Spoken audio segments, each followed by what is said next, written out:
എനിക്ക് ആകെ ഒരു കുഞ്ഞാണുള്ളത്. അത് പെൺകുഞ്ഞാണ്. 4 വയസ്സ് പ്രായമുണ്ട്. അവൾ ജനിച്ചപ്പോൾ മുതൽ 6 മന്ത്സ് അവൾ ഒരു സൈലൻ്റായിട്ട് കുറച്ച് സീഷർ വരുന്നുണ്ടായിരുന്നു. അതുകൊണ്ട് തന്നെ അവൾക്ക് പിന്നീട് സെറിബ്രൽ പാൾസി എന്ന് പറഞ്ഞിട്ടൊരു ഡിസോർഡറിലേക്ക് മാറി. കഴുത്ത് ഇതുവരെ 4 വർഷമായിട്ട് ഉറച്ചിട്ടില്ല. ഞാൻ എപ്പോഴും അതിനെ എൻ്റെ കയ്യിലെടുത്ത് വെച്ചിട്ട് എപ്പോഴും പുറത്ത് പോയി ഫുഡൊക്കെ കഴിക്കുന്ന ഇഷ്ടമാണ്. ഇവൾക്ക് അങ്ങനെ എല്ലാം അരച്ചു കൊടുക്കണം.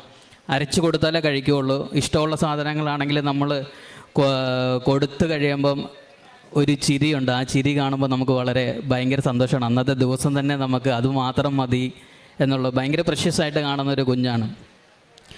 ഈ 2022 മുതൽ ഈ മോസ്റ്റ്ലി പറയുമ്പോൾ ഈ സെറിബ്രൽ പാൾസി അതുപോലുള്ള ഡിസോർഡർ ഉള്ള കുട്ടികൾക്ക് വന്നാൽ ഇമ്മ്യൂണിറ്റി പവർ കുറവായിരിക്കും. അതുകൊണ്ട് തന്നെ എപ്പോഴും അസുഖം വരാൻ സാധ്യതയുണ്ട്. അതുകൊണ്ട് മോസ്റ്റ്ലി ഭയങ്കരമായിട്ട് കെയർ ചെയ്യണമെന്ന് ഡോക്ടേഴ്സ് പറയും. ഞങ്ങൾ പക്ഷേ എല്ലാ സ്ഥലത്തും കൊണ്ടുപോകും. പോകുന്ന ഒരു സ്ഥലത്തും ഒഴിവാക്കിയിട്ടില്ല. എല്ലാ സ്ഥലത്തും പ്രാർത്ഥിക്കാൻ പോയാലും ശരി, ഫംഗ്ഷന് പോയാലും ശരി, എല്ലായിടത്തും കൊണ്ടുപോകും. ഈ ഉടമ്പടി എടുത്തതിന് ശേഷം 2022 മുതൽ ഇപ്പം ലാസ്റ്റിൽ വരെ അവൾക്ക് അങ്ങനെ ഒരു അസുഖം വന്നിട്ടേ ഇല്ല.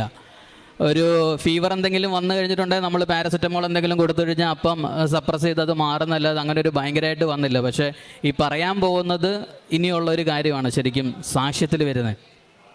എൻ്റെ കുഞ്ഞിന് വന്ന് 5-ാം തീയതി, ഈ മാസം 5-ാം തീയതി പനി ഉണ്ടായിരുന്നു. ഞങ്ങൾ 5-ാം തീയതി കുഞ്ഞിനെ ഹോസ്പിറ്റലിൽ അഡ്മിറ്റ് ചെയ്യുന്നു. വീടിൻ്റെ അടുത്തുള്ളൊരു പ്രൈവറ്റ് ഹോസ്പിറ്റലിലാണ് അഡ്മിറ്റ് ചെയ്യുന്നത്.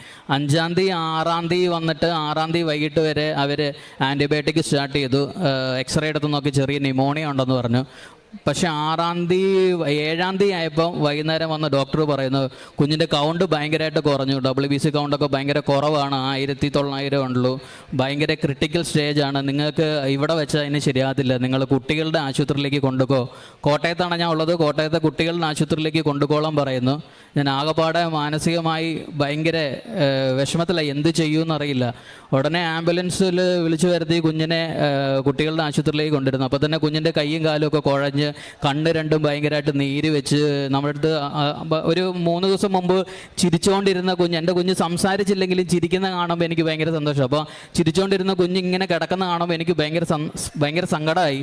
അവിടെ ചെന്ന് എക്സ്റേ എടുത്ത് നോക്കിയപ്പോൾ വന്നിട്ട് കുഞ്ഞിൻ്റെ റൈറ്റ് സൈഡിലെ ലെങ്സ് ഫുള്ള് ന്യൂമോണിയ ബാധിച്ച് അത് വന്നിട്ട് ലിവറിൽ പിടിച്ചിട്ട് ലിവർ എൻലാർജ് ചെയ്തിട്ട് ഡയഫ്രത്തിൽ തള്ളി നിൽക്കുകയാണ്. അതുപോലെ ഒരു കോംപ്ലിക്കേഷൻ സ്റ്റേജിലാണ് ഇരിക്കുന്നത്. വെന്റിലേറ്ററിലേക്ക് മിക്കവാറും മാറ്റേണ്ടി വരും എന്ന് ഡോക്ടർ സംസാരിക്കുമ്പോൾ എൻ്റെ അടുത്ത് പറയുന്നത്. പിന്നെ പറഞ്ഞ അതായത് നമ്മൾ സാധാരണ കുട്ടികൾക്ക് വന്നിട്ട് ന്യൂമോണിയ ബാധിക്കുമ്പോൾ അവർ ആരോഗ്യമുള്ള കുട്ടികൾ ന്യൂമോണിയ ബാധിച്ചാൽ എങ്ങനെ പോലും ഒരു 10-15 ദിവസമെങ്കിലും എടുക്കും ഒന്ന് കുറഞ്ഞു വരാൻ വേണ്ടിയിട്ട്. ഇവളെ സംബന്ധിച്ചിടത്തോളം ഇവൾ എണീറ്റ് നടക്കുന്നില്ല. മസിൽസിനൊന്നും പവറില്ല. അതുകൊണ്ട് നമുക്ക് ലങ്സിലാണെങ്കിലും മസിൽസിനൊന്നും പവറില്ലാത്തതുകൊണ്ട് എത്രത്തോളം ഇവൾ അതിൽ കറക്റ്റായി വരും എന്നുള്ള കാര്യം നമുക്ക് ഡൗട്ട്ഫുള്ളാണ് എന്നെല്ലാം പറഞ്ഞു. എനിക്ക് ഭയങ്കരമായിട്ട് വിഷമമായി. എനിക്ക് കുഞ്ഞിനെ ICUലേക്ക് കൊണ്ടുപോവാണ്. ICUലേക്ക് കുഞ്ഞിനെ കയറ്റി കിടത്തി. പിറ്റേ ദിവസം എല്ലാം ഈ വെന്റിലേറ്ററിലേക്ക് മാറ്റുന്ന ഇൻറ്റുബേഷൻ ചെയ്യണം. ഇൻറ്റുബേഷൻ ചെയ്ത് വായിലൂടെ ട്യൂബിടും. അപ്പോൾ അതിനെ എനിക്ക് കുറിച്ച് ചിന്തിക്കാനേ എനിക്ക് പറ്റത്തില്ല. മാനസികമായി ഭയങ്കര വിഷമമാണ്. അപ്പോൾ രാവിലെ ഒരു ബ്ലഡ് ടെസ്റ്റ് വന്നു.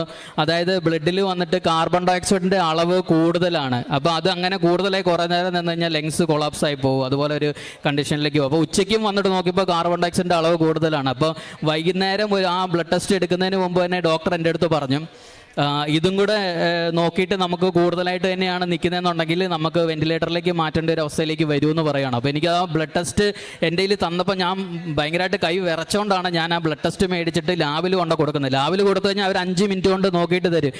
ഈ 5 മിനിറ്റ് ഞാൻ ആ ലാബിൻ്റെ ഫ്രണ്ടിൽ ഇരുന്ന് ഞാനിങ്ങനെ കണ്ണടച്ചിങ്ങനെ തിരിഞ്ഞ് നോക്കുമ്പോൾ എൻ്റെ തൊട്ടിപ്പുറം ഇരിക്കുന്ന കസേരയിൽ ഒരു കൃപാസനത്തിൻ്റെ പത്രം കിടക്കുന്നുണ്ട്. ഞാൻ ആ കൃപാസനത്തിൻ്റെ പത്രം എടുത്ത് കയ്യിൽ പിടിച്ചോണ്ട് ഞാൻ ഭയങ്കരമായിട്ട് അങ്ങ് കരഞ്ഞ് പ്രാർത്ഥിക്കുക, മാതാവ് എൻ്റെ കുഞ്ഞിൻ്റെ റിസൾട്ട് ഈ പ്രാവശ്യം നോർമലാണ്. കാരണം ഈ വെന്റിലേറ്ററിലേക്കൊക്കെ മാറ്റുന്നത് എനിക്ക് അതിനെക്കുറിച്ച് ചിന്തിക്കാൻ പോലും പറ്റത്തില്ല എന്ന് പറഞ്ഞ് ഭയങ്കരമായിട്ട് കരഞ്ഞ് പ്രാർത്ഥിച്ച് ഏകദേശം 3-4 മിനിറ്റിനുള്ളിൽ ആ ലാബിൻ്റെ റിസൾട്ട് എനിക്ക് അവർ തന്നു. അത് ഞാൻ കൊടുക്കുമ്പോൾ ഡോക്ടർ നോക്കിയിട്ട് ഇതിപ്പോൾ കുഴപ്പമില്ലല്ലോ.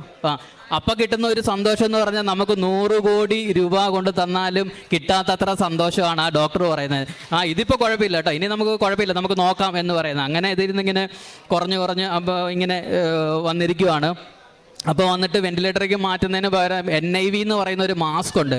ഈ ശ്വാസകോശം വന്നിട്ട് പ്രോപ്പറായിട്ട് വർക്ക് ചെയ്ത് എല്ലാ ശരീരഭാഗങ്ങളിലേക്കും ബ്ലഡ് എത്തിക്കാൻ അവളുടെ ശ്വാസകോശത്തിന് പറ്റാത്ത കൊണ്ട് ഒരു മിഷൻ ഉണ്ട്, NIV എന്ന് പറഞ്ഞാൽ ഭയങ്കര പവറായിട്ട് ഓക്സിജൻ നമ്മുടെ വായിക്കൂടെയും മൂക്കിക്കൂടെയും പ്രഷർ ചെയ്യുന്ന ഒരു മിഷനാണ്. അത് വെച്ച് കഴിഞ്ഞിട്ടുണ്ടെങ്കിൽ ഭയങ്കര പാടാണ്. പിള്ളേർക്കാണെങ്കിലും ശരി വലിയവർക്കാണെങ്കിലും ശരി നമുക്ക് ശ്വാസം എടുക്കാൻ പറ്റാത്ത പോലെ ഫീൽ ചെയ്യും. അത് കുഞ്ഞിനെ വെപ്പിക്കുകയാണ്. വെച്ച് കഴിഞ്ഞ് ഇവളങ്ങ് ഭയങ്കരമായിട്ട് വേർത്ത് കണ്ണൊക്കെ അങ്ങ് തള്ളി ഭയങ്കര വിഷമത്തിലേക്ക്. അപ്പോൾ എൻ്റെ വൈഫാണ് അപ്പോൾ അതിനുള്ളിൽ ഇങ്ങനെ നോക്കിക്കൊണ്ടിരിക്കുന്നത്. അപ്പോൾ എനിക്ക് അത് കണ്ടിട്ട് ഭയങ്കര വിഷമമായി. അവളിങ്ങനെ വിഷമിക്കുന്ന കണ്ടിട്ട് നമ്മളിങ്ങനെ ദയനീയമായിട്ട് നോക്കും കണ്ണെടുത്തി. അച്ഛനും അമ്മ ഇവിടെ നിന്നിട്ട് ഈ സാധനം എൻ്റെ മുഖത്ത് വെച്ചിട്ട് എടുത്തു മാറ്റാൻ ഇവിടെ ആരും ഇല്ലേ എന്നുള്ളൊരു നിലയിലാണ് കുഞ്ഞിങ്ങനെ നോക്കുന്നത്. ആ ദയനീയ സാഹചര്യത്തിൽ നമുക്ക് എടുത്തു മാറ്റാനും പറ്റത്തില്ല. ആ സങ്കടം നമ്മൾ കണ്ടുകൊണ്ടിരിക്കുന്നത്. കുഞ്ഞ് അവൾക്ക് സംസാരിക്കാൻ അറിയത്തില്ല, ആകെ എക്സ്പ്രഷൻ കണ്ണുകൊണ്ടാണ് ഇങ്ങനെ നോക്കുവാണ്, എന്നെ ഇങ്ങനെ നോക്കും, ഇതെന്താ മാറ്റാത്തെന്നുള്ള രീതിയിൽ. നമ്മൾ ആൻവി മാറിക്കോളും കുഴപ്പമില്ല എന്ന് പറഞ്ഞിട്ട് ഞാൻ പോയി എൻ്റെ ആ റൂമിൽ, ഹോസ്പിറ്റലിൻ്റെ എന്നെ റൂമിൽ ഞാൻ കതവ് തുറന്ന് അടച്ചിട്ടിട്ട് കൃപാസനത്തിൽ ഞാൻ പ്രാർത്ഥന വെച്ചിട്ട് ഞാൻ ഒച്ചത്തിൽ അങ്ങ് കരഞ്ഞ് പ്രാർത്ഥിക്കുകയാണ്. എനിക്ക് എന്തൊക്കെയാണ് എന്നാണെന്നൊന്നും എനിക്കറിയില്ല. എനിക്കറിയാം തൊട്ടിപ്പുറത്തെ റൂമിലൊക്കെ ഒരുപാട് ആൾക്കാരുണ്ടെന്ന് അറിയാം. പക്ഷെ ഞാൻ അതൊന്നും ശ്രദ്ധിക്കുന്നില്ല. എനിക്കിത് മാത്രമേ പ്രാർത്ഥിക്കാനുള്ളൂ. എൻ്റെ കുഞ്ഞിൻ്റെ ബുദ്ധിമുട്ട് ആ NIV മാസ്ക് വെച്ചിരിക്കുന്നത് അത് മാറ്റി നോർമൽ ഓക്സിജനിലേക്ക് മാറ്റി തരണം. അതെനിക്ക് വേറെ കാര്യങ്ങളൊന്നും അറിയണ്ട. മാതാവ് എനിക്കത് മാറ്റി തന്നേ പറ്റുള്ളൂ എന്ന് ഞാനിങ്ങനെ ഒരു 5-10 മിനിറ്റ് പ്രാർത്ഥിച്ചു. അപ്പോൾ ഒരു 6 ദിവസമായിട്ട് ഉറങ്ങിയിട്ടില്ല, പല്ല് കഴിച്ചിട്ടില്ല, ഒരു ഭ്രാന്തമായ അവസ്ഥയിലാണ് ഞാൻ. എപ്പോഴോ ഒന്ന് ഉറങ്ങിപ്പോയപ്പോൾ ഒരു കോള് വന്ന്, ഫോൺ ICUലായ കാരണം സൈലൻറ്റിലിട്ടിരിക്കുമായിരുന്നു. ഒരു 10-26 മിസ് കോൾ കിടക്കുന്നു. പെട്ടെന്ന് എടുത്ത് നോക്കി, വൈഫിൻ്റെ മിസ് കോൾ വന്നു. അപ്പോൾ തിരിച്ചു വിളിച്ചു പറഞ്ഞ എക്സ്റേ നേരത്തെ എടുത്തിട്ട് മേടിച്ചിട്ട് വരാൻ പറഞ്ഞു. ഉടനെ ആ എക്സ്റേ എടുത്തിട്ട് കൊടുത്തു. അപ്പോൾ ഉടനെ ഡോക്ടർ വന്ന് നോക്കിയിട്ട് പറഞ്ഞു, ഇവളുടെ NIV എടുത്ത് മാറ്റിയേക്ക്, സാധാരണ ഓക്സിജൻ വെച്ചാൽ മതി. എൻ്റെ മാതാവിന് നന്ദി ശരിക്കും പറഞ്ഞാൽ അതൊക്കെ കേൾക്കുമ്പോൾ. കാരണം അതിൽ നിന്ന് അവളെ നോർമൽ ഓക്സിജനിലേക്ക് മാറ്റിക്കൊടുത്തു. അങ്ങനെ അതിൻ്റെ കൂടെ തന്നെ ഞാൻ പറഞ്ഞില്ലേ 10-20 ദിവസമായിട്ട് നോർമൽ പിള്ളേർ വന്നിട്ട് ന്യൂമോണിയ ബാധിച്ച് അവിടെ ICUയിൽ കിടപ്പുണ്ട്.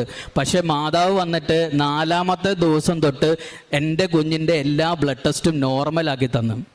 അതേ തുടർന്ന് 7ാമത്തെ ദിവസം ICUവിൽ നിന്ന് അവളെ മാറ്റി, ICUവിൻ്റെ തന്നെ തൊട്ടിപ്പുറേ കുറഞ്ഞവരെ മാറ്റുന്ന റൂമുണ്ട്, റൂമിലേക്ക് മാറ്റി. അടുത്ത ഒരു 4 ഡേയ്സിനുള്ളിൽ എൻ്റെ കുഞ്ഞിനെ ഡിസ്ചാർജ് ആക്കി എൻ്റെ കൂടെ എൻ്റെ വീട്ടിൽ തന്നുവിട്ട്. ഇപ്പോൾ അവൾ വീട്ടിലുണ്ട്. റൈസ് ട്യൂബ് ഉണ്ടായിരുന്നു, O2 ഉണ്ടായിരുന്നു, എല്ലാം മാറ്റി. അവളിപ്പോൾ ഭക്ഷണം കഴിക്കുന്നുണ്ട്, എൻ്റെ കൂടെ തന്നെയുണ്ട്. ഇപ്പോൾ കൊണ്ടുവരാൻ പറ്റാഞ്ഞത് കാരണം ഇപ്പോൾ അസുഖം മാറി വന്നുകൊണ്ട് കോട്ടയത്ത് നിന്ന് ഇവിടം വരെ ട്രാവൽ ചെയ്യേണ്ടെന്ന് പറഞ്ഞുകൊണ്ട് മാത്രമാണ് കൊണ്ടുവരാൻ വരാഞ്ഞ്. അപ്പം ആ ഒരു ഡിസേബിൾഡ് ആയിട്ടുള്ള ഒരു കുഞ്ഞിനെ എനിക്ക് മാതാവ് തന്ന് മാതാവ് ഇങ്ങനെ പരിപാലിക്കുന്നതിലും ഞാൻ ഒരുപാട് നന്ദി പറയുന്നു.